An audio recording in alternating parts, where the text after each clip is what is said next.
कुछ दिन पहले मैंने अपने घर में थोड़ा-सा सिविल का काम करवाया जिसमें मैंने अपने एक रूम के अंदर सीमेंटेड अलमारी बनवाई और उसी रूम के अंदर मैंने दीवारों पर टाइलें लगवाई हैं। तो ये मेरी ज़िंदगी का पहला मौका था जब मुझे मिस्त्री को खुद से डील करना था और हायर करना था। तो ये बहुत ही दिलचस्प एक्सपीरियंस रहा है और मैंने इससे बहुत कुछ सीखा है। तो मेरी कोशिश ये होती है कि जो चीज़ मैं सीखता हूँ वो मैं अपने ऑडियंस के साथ, अपने व्यूअर्स के साथ लाज़मी शेयर करता हूँ। तो मैंने सोचा कि मैं इसके ऊपर एक छोटी-सी वीडियो बना देता हूँ जिसमें मैं आपको आपके साथ अपना एक्सपीरियंस शेयर करता हूँ और आपको मैं ये बताता हूँ कि अगर आपने मिस्त्री हायर करना है तो आपको किन-किन बातों का ख़्याल रखना चाहिए और आप ये कैसे इंश्योर कर सकें कि आप जो भी बंदा हायर कर रहे हैं वो सही बंदा है और आपका काम भी सही हो और आपका पैसा भी सेव हो, आपका टाइम भी सेव हो और आपकी एनर्जी भी सेव हो।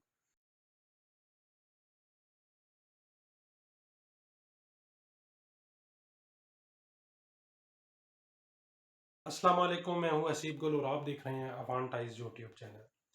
सबसे पहले तो आप अपने आप को मेंटली तौर पर प्रिपेयर कर लीजिए कि आप अपने घर में कंस्ट्रक्शन का काम करवाने लगे हैं, तो उसके लिए आपको पैसा भी ज़रूरत होगा, आपको अपना टाइम भी देना पड़ेगा और आपको अपनी एनर्जी भी यूज़ करनी पड़ेगी।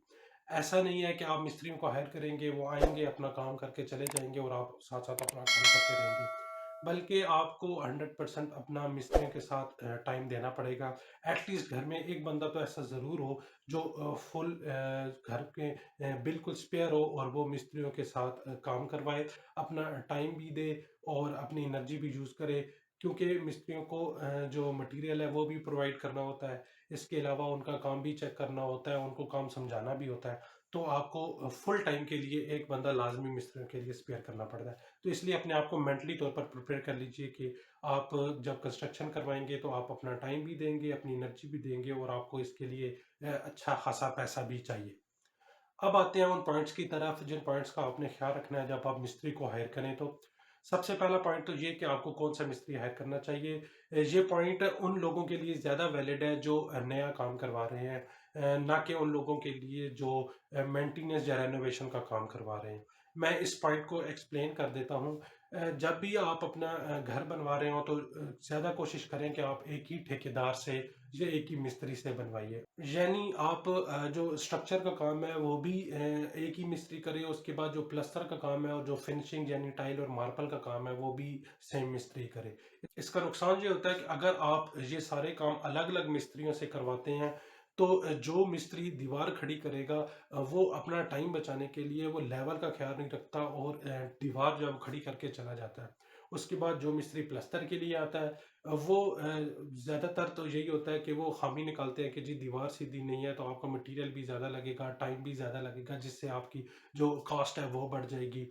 तो अगर आप उसी मिस्त्री से जिस मिस्त्री ने दीवार खड़ी की है उससे जब प्लस्तर करवाएँगे तो उसको पता होगा कि उसने दीवार कैसे बनानी है और वो दीवार सीधी बनाएगा जिसके बाद उसके ऊपर उसको प्लस्तर करना भी आसान रहेगा।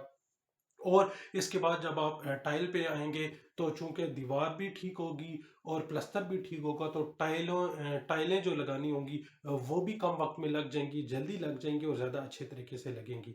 लेकिन अगर आप किसी और मिस्त्री से प्लस्तर भी करवाएँगे, दीवार भी बनवाएँगे तो यकीनन जो टाइल लगाने वाला मिस्त्री आएगा वो पुराने काम में ख़ामियाँ निकालेगा, तो फिर वो ज़्यादा टाइम भी लगाएगा, उससे आपकी जो इंस्टॉलेशन कॉस्ट है, मज़दूरी है वो भी बढ़ जाएगी और आपका मटेरियल भी ज़्यादा लग सकता है। तो सबसे पहले तो आप हमेशा कोशिश ये करें कि जो भी काम है वो एक ही मिस्त्री से करवाएँ ताकि उसको पता हो कि उसने पहला काम कैसे किया और आगे उसने काम कैसा करना है। अब दूसरा पॉइंट ये है कि आप मिस्त्री को किस तरीके से पे करें। इस टाइम पे 3 किस्म के मॉडल हैं जो फॉलो किए जाते हैं। नंबर 1 ये कि दिहाड़ी पर मिस्त्रियों को हायर किया जाता है यानी डेली वेजेस पर। और रावलपिंडी में इस टाइम पे जो मजदूरी है वो मिस्त्री की एक दिन की तकरीबन 1800 रुपए से लेकर 2200 रुपए तक है। इसके बाद जो दूसरा मॉडल आता है वो आता है पर स्क्वायर फीट की पैमाइश के साथ मिस्त्री चार्ज करते हैं, यानी अगर आपकी पैमाइश 100 फुट बनती है और वो आपको 40 रुपए पर स्क्वायर फीट चार्ज करते हैं तो ये तकरीबन 4000 रुपए मजदूरी बन जाती है। और तीसरा मॉडल जो आता है चार्जेस का वो आता है ठेका, यानी वो आपको लमसम एक अमाउंट बता देते हैं कि हम आपसे इतने पैसे चार्ज करेंगे और आपका ये काम कर देंगे। अब ये आपने डिसाइड करना है कि आपको कौन सा सूट करता है। मेरे केस के अंदर मैंने अपना काम दिहाड़ियों पे यानी डेली वेजेस के ऊपर करवाया और मैं समझता हूँ कि मैंने ये गलत काम किया है। मुझे पर स्क्वायर फीट भी नहीं चार्ज करना चाहिए था, मुझे बल्कि ठेके पे काम करवाना चाहिए था। मेरे से गलती ये हो गई कि किसी भी वजह से मैं दूसरे मिस्त्री को काम नहीं दिखा सका, जिसकी वजह से मुझे अंदाज़ा नहीं हो सका कि 2 मिस्त्री हैं वो मुझे क्या एस्टिमेट देते हैं। डेफ़िनिटली जो मिस्त्री ज़्यादा बेहतर एस्टिमेट देता मैं उसी को हायर करता। लेकिन चूँकि मैंने एक ही मिस्त्री हायर किया और उससे मैंने डेली वेजेस पे भी काम करवाया, तो मुझे तकरीबन एक रूम की जो अलमारी बनवानी थी और जो रूम की वॉल्स पे टाइल लगानी थी, मुझे इसमें 7 दिन लग गए। यकीनन ये ज़्यादा थे, मेरे हिसाब से ये तकरीबन 4 से 5 दिन का काम था। और तो आप भी कोशिश हमेशा यही करें कि जो भी काम करवाना हो वो ठेके पर करवाएँ, क्योंकि ठेके पर जो भी काम होता है वो मिस्त्री को भी सूट करता है और आपको भी सूट करता है।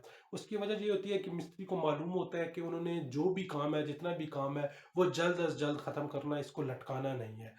तो वो अपना काम जल्द अज़ जल्द करने की कोशिश करते हैं, फिर वो जो काम जिस तरह बताते हैं, उस तरह उसको करने के पाबंद भी होते हैं। तो इससे आपका जो टाइम है, सबसे इम्पोर्टेंट जो चीज़ है, वो टाइम है और वो टाइम बहुत ज़्यादा बच जाता है। दिहाड़ियों के केस में दिहाड़ियाँ मेरे ख़्याल में कस्टमर को बिल्कुल भी सूट नहीं करती और मिस्त्रियों को भी सूट नहीं करती। जैसे आपका ये काम जो 5 दिन में हो सकता है, वो मिस्त्री आराम-आराम से जब करते हैं, तो वो 7 दिन या 8 दिन में कर लेते हैं। तो उससे आपको ज़्यादा पे करना पड़ता है और मिस्त्री को ये नुकसान होता है कि जो काम वो 5 दिन में कर सकते हैं, लेकिन पैसों की वजह से वो फिर उसको 7 या 8 दिन पे जाकर करते हैं। टाइल के काम की अगर हम बात करें तो ऑन एवरेज मिस्त्री तकरीबन 100 स्क्वायर फीट से लेकर 120 स्क्वायर फीट तक एक दिन के अंदर काम कर लेते होते हैं। तो अगर आप दिहाड़ियों पर भी काम करवा रहे हैं, तो आप फिर कम से कम इतना इंश्योर ज़रूर करें कि आपके जो मिस्त्री हैं वो अच्छा खासा काम करें।